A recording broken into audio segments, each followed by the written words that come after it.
So, why was it that Chelsea decided they could afford to let Nemanja Matic join Manchester United and willingly pass over one of the more brilliantly effective midfield players of the modern game to a major rival when that question was posed to Jose Mourinho after Manchester United's biggest league win since he took over as manager? He made it sound as if he was slightly bewildered, too. "It depends on what is happening, or what was happening, behind doors, and we don't know," he said.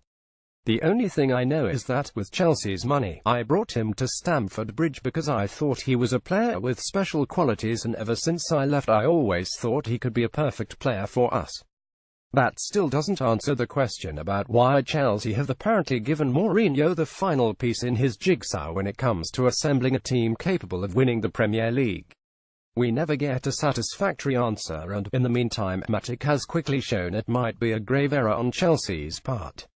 United were struggling to break down West Ham until Matic's interception sparked the breakaway that led to Romelu Lukaku's first goal. The excellence of Lukaku and Matic will attract most attention, but equally crucial was what went on around them.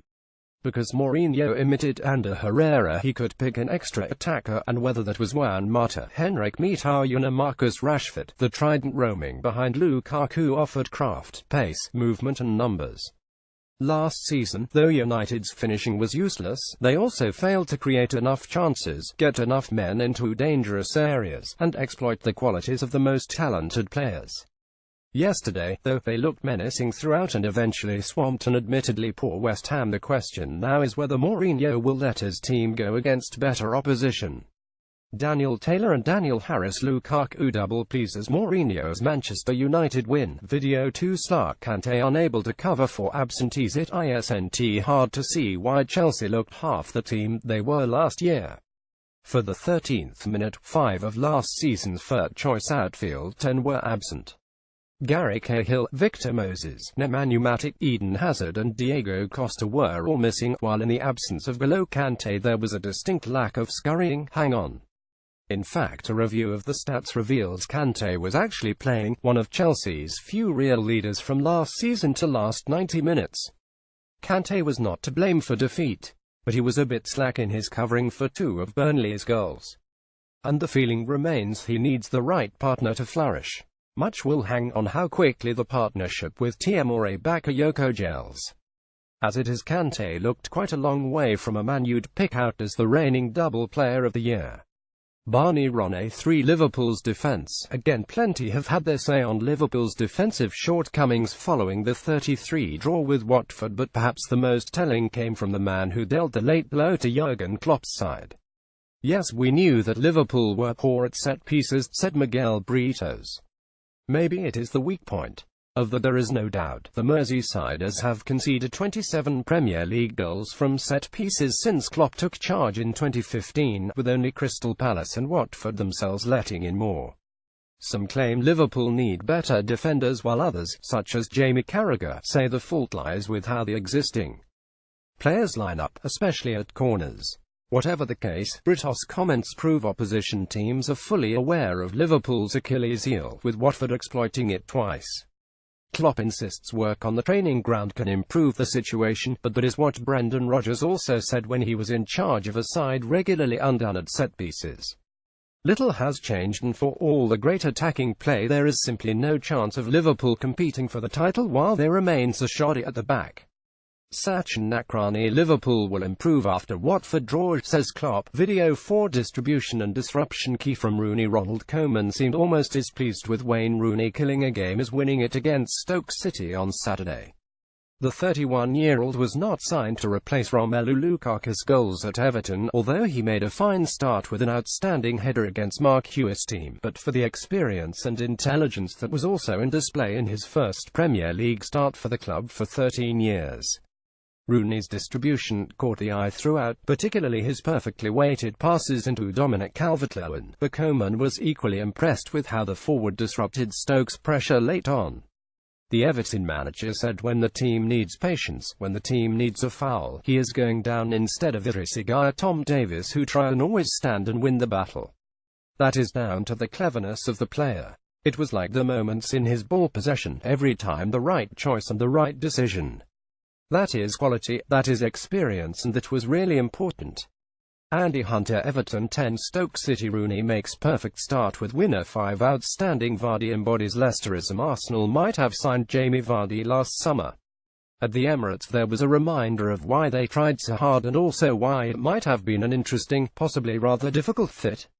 Vardy was sensationally good, his constant spiky pressing and the sheer rapaciousness of his straight-line sprints a lesson in what this league tends to reward. But then Vardy is in the perfect team right now for his gifts of speed, expert finishing and constant energy. There is an argument he might have drawn something else out of Arsenal: more direct angles, an even more ruthless counter-attack. Really though, this is a case of horses for courses. Vardy remains the embodiment of pure Leicesterism, blinkers on, a man completely at ease in his current team. If he stays fit and links with Riyad Mahrez, plenty of teams will find Leicester's attack all but unstoppable at times. BR6 De Boer gets early sense of challenge ahead at Selhurst Park on Saturday. A smart and energetic team whose players knew what they were doing deservedly beat a hodgepodge assembly in which several men looked confused. So now is a good time to remind Crystal Palace fans that David Wagner's first match as Huddersfield manager was a defeat 31 at Sheffield Wednesday in November 2015. Frank de Boer hopes to transform Palace as radically as Wagner has revamped Huddersfield, and the Dutchman will need patience. He may also need some new players. He certainly needs the existing ones to learn quickly the way he gesticulated at them on Saturday to hit long passes to escape Huddersfield's pressing suggested he found their attempted application of the Ajax philosophy too simplistic. "You have to recognize when you have to play it on the ground and when you don't," said the Dutchman, who could do worse than consult Reading's Jaap Stam for advice on how to get his message across swiftly. Paul Doyle Huddersfield's Steve Munire celebrates the first of his goals at Palace. Photograph Christopher Lee. Getty Images. 7 City up and running. Pep Guardiola was very relaxed on Saturday. Dressed in chinos and tennis shoes, a broad smile on his face, he looked a man refreshed. A 20 win over Brighton, he thought, was about right. The performance wasn't great, but the match was always under the control. What made him particularly excited was how much running his team did. "They were running like players in League One, or the Conference," he exclaimed. He was right. City did the hard bit against Brighton. They matched the hosts' energy and appetite. They will need to do so again when steamrolling opponents is not an option. Kevin De Bruyne concurred. "You know what's going to happen in the Premier League when you play against these teams," he said. "If you don't match it, then it's going to be difficult. If you match it, and with the quality we have, we'll win these games." Paul McInnes 8 Sissoko fails to make mark. Moussa Sissoko managed to achieve that impressive feat of being unpopular with everyone at St James Park on Sunday. Most Tottenham fans would rather he was nowhere near the team, and most Newcastle fans made their dissatisfaction with how he left the club a year ago very clear.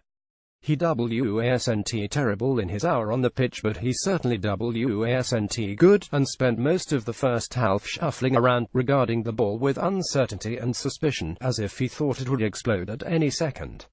While Tottenham were impressive in the victory, his presence showed there's still work to be done. After the game, Mauricio Pochettino said they must recruit more players before the end of August, but Sissoko is a walking example of how spending money doesn't necessarily solve your problems.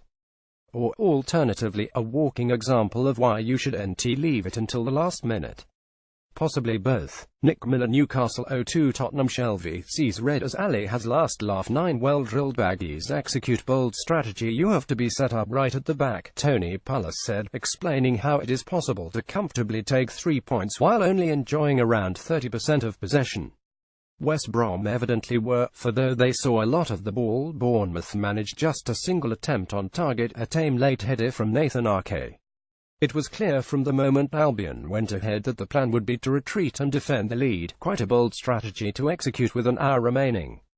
Pallid Bournemouth were not the team to break down the Palace backline. Others might have more success, though the key is surely to score first and force Albion to come up with a plan B with 6 feet 5 inches Egyptian Loni Ahmed Hegazi adding to Albion's already considerable threat from set pieces. Only defences as well drilled as Palace ones will escape from the Hawthorns with a clean sheet. Paul Wilson, West Brom 10, Bournemouth. Hegazi caps debut with winner 10. Swans in need of new blood. It seems inevitable Swansea City will lose Gylfi Sigurdsson to Everton, as both clubs continue to haggle over a fee in the region of £50 million.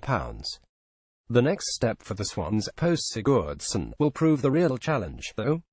They have to replace somebody who was directly involved in 22 Premier League goals last season. Paul Clement was coy over talk of a move for the former Swansea midfielder Joe Allen, and realises time is of the essence. For me, it's signing new players as soon as possible, but the reality is it could go to the final day, said the Swansea manager. What we will have to do is get one out and potentially two decent ones in, but we want the time to do the negotiating. And if it is on the last day it is too late, you pay way over the amount. Ben Fisher, Southampton. Swansea Gabiadini kept at bay by Swans.